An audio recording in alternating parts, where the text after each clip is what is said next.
I was standing side by side as a shadow crosses mine. What it takes to hi guys, welcome to my channel ചാറ്റോ chat. ഇന്ന് നമ്മൾ ഉണ്ടാക്കാൻ പോകുന്ന recipe തനിനാടൻ egg roast അല്ലെങ്കിൽ egg മസാലയാണ്.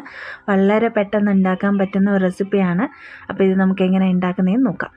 ഒരു പാത്രം ചൂടാക്കി അതിലേക്ക് എണ്ണ ഒഴിച്ച് കടുക് പൊട്ടിച്ചിട്ട്, കടുക് പൊട്ടുമ്പോഴത്തേക്കും നമുക്ക് 1.5 സവാള, വലിയ സവാളയാണ് എടുത്തേക്കുന്നത്, അത് നീളത്തിൽ കനം കുറഞ്ഞ് അരിഞ്ഞതും കൂടെ ഇട്ട് കൊടുത്ത് ഉപ്പിട്ട് വഴറ്റിയെടുക്കുക.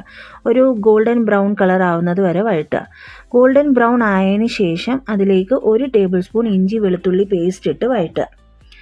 ഇത് നന്നായി വഴണ്ടതിന് ശേഷം നമുക്ക് 1/2 ടീസ്പൂൺ മഞ്ഞൾപ്പൊടി, 1/2 ടീസ്പൂൺ എരിവുള്ള മുളക് പൊടി, 1 ടീസ്പൂൺ കശ്മീരി മുളക് പൊടി, 1 ടീസ്പൂൺ മല്ലിപ്പൊടി, പിന്നെ ഒരു 1/2 ടീസ്പൂൺ ജീരകപ്പൊടിയും കൂടെ ഇട്ട് കൊടുക്കുക.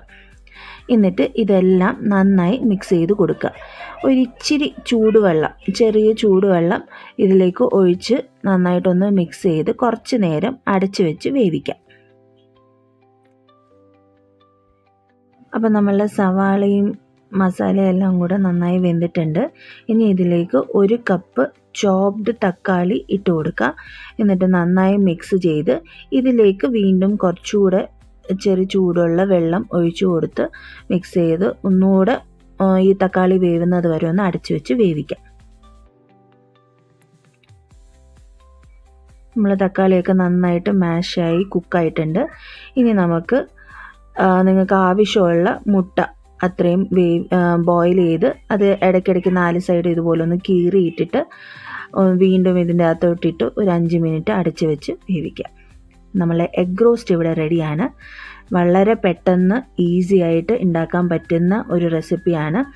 എരിവ് വേണമെന്നുണ്ടെങ്കിൽ കുറച്ച് പെപ്പർ പൗഡർ ആഡ് ചെയ്താൽ മതി. അപ്പം നിങ്ങളെല്ലാവരും ട്രൈ ചെയ്യുമെന്ന് ഞാൻ പ്രതീക്ഷിക്കുന്നു. നിങ്ങളുടെ അഭിപ്രായങ്ങൾ അറിയിക്കുക. So like, share and subscribe.